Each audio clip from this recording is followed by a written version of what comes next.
Hello students, good evening to all. हमारे पास एक क्वेश्चन है, इसको सॉल्व करेंगे हम। हमारे पास दो कैपेसिटर हैं एक्स एंड वाई, इनका सेम एरिया है और सेम विड्थ है। ठीक है, जो एक्स है उसके इनसाइड एयर है और जो वाई है उसमें एक डाइलेक्ट्रिक स्लैब इंट्रोड्यूस किया है हमने, जिसका डाइलेक्ट्रिक कांस्टेंट है 4। ठीक है, हमने क्या करना है, हमने एक्स और वाई कैपेसिटर इसकी कैपेसिटेंस निकालनी है। हमारे पास सी इक्विवेलेंट दिया है 4 माइक्रोफैरड का, इन दोनों का इक्विवेलेंट है हमारे पास 4 माइक्रोफैरड का। हमने क्या करना है, एक्स और वाई का अलग से हमने कैपेसिटेंस निकालनी है। अब हमें पता है कि अगर हमारे पास अगर इसको मान अगर दोनों का एरिया सेम है और दोनों का हमारे पास विड्थ भी सेम है, तो हमारे पास जो दोनों का कैपेसिटेंस होगी वो सेम होगी। ठीक है, बट जो वाई वाला है उसमें डाइलेक्ट्रिक स्लैब इंट्रोड्यूस किया है। इट मींस वहां पे जो कैपेसिटेंस होगी वो के टाइम हो जाएगी या एप्सिलॉन आर टाइम हो जाएगी। मतलब जितना डाइलेक्ट्रिक कांस्टेंट है उतना टाइम। हमारे पास एक फॉर्मूला होता है सी इक्वल टू के सी नॉट, मतलब जो ओरिजिनल है, जब एयर एयर एयर है उसके बीच में, उसके के टाइम हो जाएगा वो। अगर एक्स जो है, एक्स की कैपेसिटेंस सी है, तो वाई की हो जाएगी 4c। ये आ जाएगा हमारे पास के टाइम, मतलब जितना डाइलेक्ट्रिक कांस्टेंट है उतना टाइम हो जाएगा वो।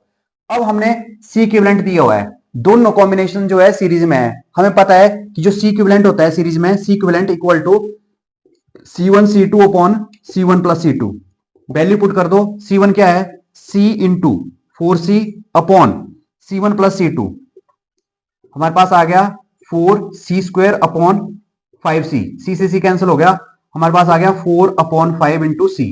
बट हमारे पास सी इक्विवेलेंट दिया हुआ है 4 माइक्रोफैरड, तो हमारे पास क्या वैल्यू आ जाएगी, 4 माइक्रोफैरड। तो सी की वैल्यू है हमारे पास 5 माइक्रोफैरड।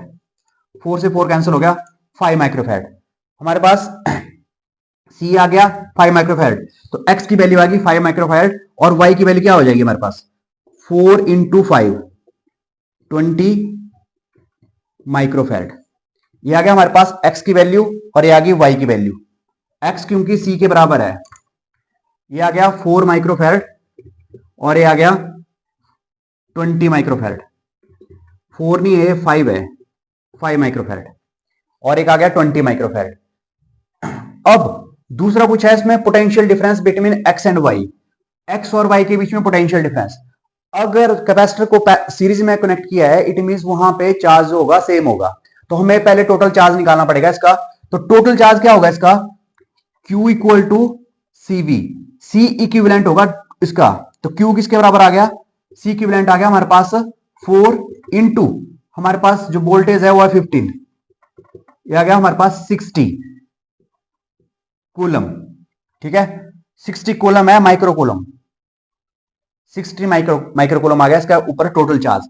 मींस इसके ऊपर भी 60 माइक्रो कूलम फ्लो करेगा और यहां पे भी 60 माइक्रो कूलम फ्लो करेगा दोनों में। ठीक है, अब हमें निकालना है potential difference. Potential difference V किसके बराबर होगा, V equal to Q by C। ठीक है, अब हमारे पास जो पोटेंशियल होगा अलोंग X, हमारे पास हो जाएगा, हमारे पास जो चार्ज है, टोटल चार्ज है 60 माइक्रो कूलम। हमारे इसकी एक्स की कैपेसिटेंस है 5 माइक्रोफैरड, तो इसके अक्रॉस Vx के अक्रॉस जो पोटेंशियल आ गया वो आ गया 12 वोल्ट का। सिमिलरली y के केस में क्या हो जाएगा, इन y क्या हो जाएगा हमारे पास, Vy equal to Q upon C। हमारे पास y का कैपेसिटेंस हो जाएगी 60 इंटू 10 की पावर माइनस 6 और हमारे पास इसका इसके ऊपर जो इसकी जो कैपेसिटी है वो है 20 माइक्रोफैरड। कैंसिल आउट हो गया, हमारे पास आ गया 3 volt, Vy 3 volt and Vx जो आ गया 12 वोल्ट के बराबर आ गया।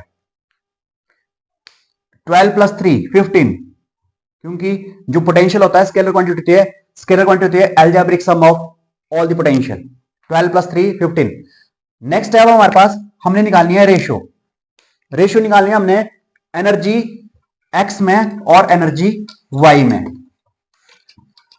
क्योंकि चार्ज इसमें कांस्टेंट है, सीरीज कॉम्बिनेशन में चार्ज जो होगा कांस्टेंट होगा। तो हमारे पास जो एनर्जी होगी, EX की एनर्जी होगी हमारे पास Q स्क्वायर अपॉन 2C। ठीक है, सिमिलरली वाई की भी यही होगी। तो Q और ई वाई की क्या हो जाएगी, सी की जगह पे यहां पे एक्स लिख दो क्योंकि हमारे पास एक्स है कैपेसिटेंस, हमारे पास हो जाएगा क्यू स्क्वायर अपॉन 2y, इनकी रेशियो निकाल दो, E X upon E Y equal to Q square upon 2x into 2y upon Q square. हमारे पास क्यू स्क्वायर से क्यू स्क्वायर कैंसिल हो गया, 2 से 2 कैंसिल हो गया, हमारे पास आ गया y अपॉन एक्स। अब y का जो हमारे पास वैल्यू है वो है 20 माइक्रोफैरड अपॉन 5 माइक्रोफैरड, 5 4 जा 20, तो इसकी रेशियो आ गई 4 अपॉन 1। तो हमारे पास ई एक्स अपॉन ई वाई आ गया हमारे पास 4:1। ये था हमारे पास क्वेश्चन।